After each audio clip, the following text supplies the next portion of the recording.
দুইটা কি কি? পাসপোর্ট আর ভিসা। যদি না হয় গুলি খাইতে হবে, জেল খাটতে হবে। কবরে যাইতে হইলেও দুইটা জিনিস লাগে, এক হচ্ছে ইমান আর এক হলো আমল।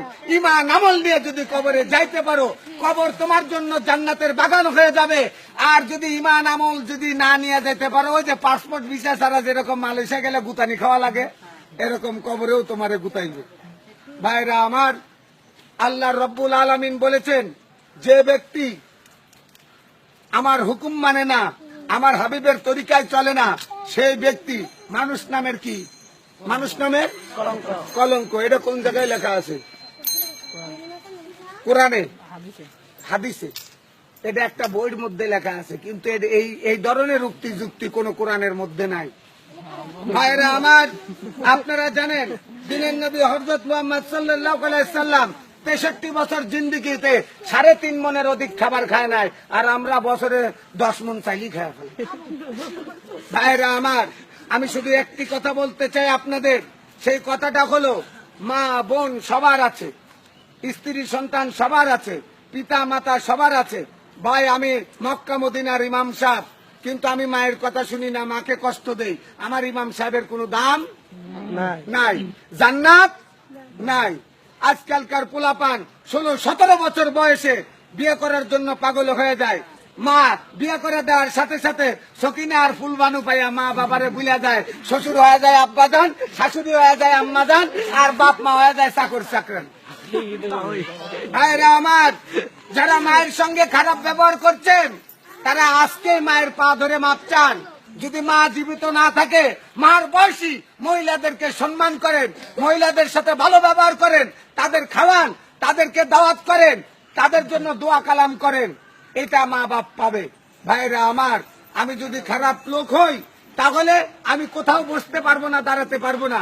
আচ্ছা, আপনারাই বলেন, আমি যদি চোর হতাম, আমি যদি ডাকাত হতাম, আমি যদি বদমাশ হইতাম, আমি যদি গুন্ডা হইতাম, আমি যদি মদতি হইতাম, আমি যদি জুয়াখোর হইতাম, এখন আমি এখানে দাঁড়ায় আপনাদের সামনে কথা বলতে পারতাম? আপনারা শুনতেন কি? এখন সেটা আপনি বলেন। শুনতেন না। আমার একটা পরিচয় আছে, ওটা সিক্রেট। ওটাকে তোমার মতো দেওয়ার মতো লোকের মতো, তোমার মতো লোকের যদি আমার পরিচয় দেওয়া যাইতো, তাহলে আর আমার পাগল হইতে হইতো। ট্রাই টু আন্ডারস্ট্যান্ড, বোঝার চেষ্টা করো। In the event of conviction, this ticket is to be admit history ticket. My name is M.D.K. Russell. My father's name is Kundukar Musharraf Hossain. My village name is Himsori. My thana name is Ramu. My district name is Cox's Bazar. Bangladesh is our homeland. There are 64 districts in Bangladesh. How many rivers Bangladesh? It is Padma, Meghna, Jamuna. It is beautiful country. I love my country, but it is not beautiful country. It is tip of Bangladesh. Bangladesh is habit is the second nature. অভ্যাস হচ্ছে দ্বিতীয় প্রকৃতি। যে যে অভ্যাসে পরিণত হয়ে গেছে, ওই অভ্যাসটা মৃত্যুর আগ পর্যন্ত ছাড়তে পারে না। ভাইরা আমার, আমাদের দেশের সরকার ঘোষণা করে দিয়েছিল, বাংলার মানুষ, আপনারা কি 10 টাকা সের চাল খেতে চান? বাংলার মানুষ বোকা, খায়া গেল ধোকা, বলে যে চাই, কয় তাহলে আমাদেরকে ভোট দেন, আমরা 10 টাকা সের চাল খাওয়াবো। আল্লাহর কসম, 15 বছর রানিং চলতেছে সরকারের। একবার গেছে, আর একবার গেছে, আর একবার জোর করে থেকে গেছে, তাও 40 টাকা সের। সরকার কথা দিয়ে কথা রাখে না। আমি আপনাকে কথা দিয়ে কথা রাখি না, আপনি ওনাকে কথা দিয়ে কথা রাখেন না, কিন্তু আল্লাহ যে কথা বলে সে কথা রাখে কিনা ভাই? যে ব্যক্তি এতেমামের সহিত গুরুত্ব সহকারে 5 ওয়াক্ত নামাজ জামাতে বাঁধিয়া পড়িবে, আল্লাহ তাআলা তাকে 5টি জিনিস পুরস্কৃত করবে। 1 নাম্বার, রিজিকের অভাব দূর করে দিবে। 2 নাম্বার, কবর আযাব মাফ করে দিবে। 3 নাম্বার, ডাইনাতে আমলনামা দিবে। 4 নাম্বার, বিজলির আকারে ফুলসুরাতের পুল পার করে দিবে। 5 নাম্বার, বিনা হিসেবে নিজ জিম্মাদারিতে আল্লাহ জান্নাতে দিয়ে দিবে। ও ভাই, জান্নাতের দাম কত জানেন?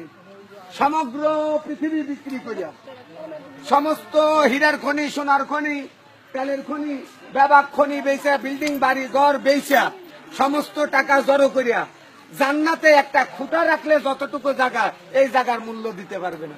এত বড় একটা দামি জান্নাত আল্লাহ আমাকে আপনাকে দিবে। ভাই, আমার সামনে, আপনার সামনে যদি একটা কুত্তার বাচ্চা সাঁতার জানে না, ওই পানির ভিতরে পড়ে যায়, আমরা বাঁচানোর চেষ্টা করব না? ঘৃণা করব না যদি মনুষ্যত্ব থাকে, যে আল্লাহর সৃষ্টি প্রাণী এ মরবে কেন, বাঁচানোর চেষ্টা করব।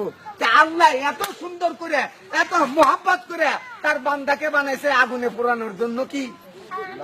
সুখে শান্তিতে রাখার জন্য। কিন্তু এই বান্দা যদি নিজের সুখ নিজে না চায়, নিজের সুখের কাজ নিজে যদি না করে, তাহলে কারো দোষ দেওয়া যাবে না। দুনিয়ার বুকের আমি চুরি করছি, আমার শাস্তি হবে কিনা? আমি মার্ডার করছি, আমার শাস্তি হবে কিনা? হবে কিনা? হবে। হ্যাঁ, এইরকম দুনিয়াতে আল্লাহ আমাদের যে কাজের জন্য পাঠাইছে, পুরুষের দায়মি ফরজ হলো 3টা। পুরুষের দায়মি ফরজ কয়টা? 3টা। দায়মি ফরজ মানে অবশ্যই অবশ্যই পালন করতে হবে। 1 নাম্বার পাক পবিত্র থাকা, 2 নাম্বার ঈমান আমলে থাকা, 3 নাম্বার নাভির উপর হইতে আঁঠুর নিচ পর্যন্ত ঢাকিয়া রাখা। দায়মি ফরজ। মেয়েদের দায়মি ফরজ 5টা, 2টা বেশি। পাক পবিত্র থাকা, ঈমান আমলে থাকা, মাথার চান্দি হইতে পার তালুয়া পর্যন্ত ঢাকিয়ে রাখা, তারপরে স্বামীর খেদমত করা, আর স্বামীর মালামাল হেফাজত রাখা। স্বামীর অর্ডার ছাড়া ভিক্ষা দেওয়া নিষেধ। আর এখনকার বৌদিরা তো স্বামীর জিনিসপত্র টোপলা বান্ধা মারবা।